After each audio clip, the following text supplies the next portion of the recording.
আজকে একটু ছাদে এলাম, ভাবলাম ছাদে একটু কাজও ছিল, ভাবলাম একটা ভিডিও করি। ভালো লাগছে বেশ বিকেলটা। আর এই গাছটা দেখো, তেজপাতা গাছ। এটা যখন বাড়ি করি তার কিছুদিন পরেই বসিয়েছিলাম, আর গাছটা এখন এত বড় হয়েছে। আমার পাড়া থেকে আমার পরিচিত সবাইকে আমি তেজপাতা গাছ নিজে গাছে মানে তারে ঝুলিয়ে শুকিয়ে তাদের সকলকে দিই। মানে এতটা ভালো লাগে। আর তেজপাতা গাছ সাধারণত কারোর বাড়ি খুব একটা থাকে না তো শহরাঞ্চলে, তা আমি বসিয়েছি, সবাই জানে, আর যার জন্যে তেজপাতাটা আমি সকলকে দিই।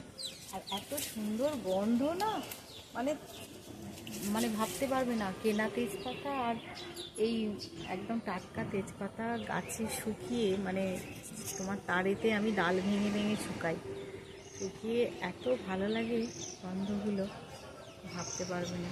একদম টাটকা জিনিসের এটাই তো আলাদা, স্বাদটাই আলাদা। তা ভাবলাম তোমাদের একটুখানি দেখাই। এটা আমার তেজপাতা গাছ। আমার গাছ মোটামুটি অনেকগুলোই আছে। সুপুরি গাছ আছে প্রায় 16টা, সুপুরি গাছ আছে।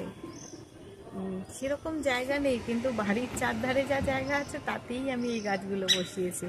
হয়েছে ফল অনেক কিছু। কেমন লাগলো বলবেন।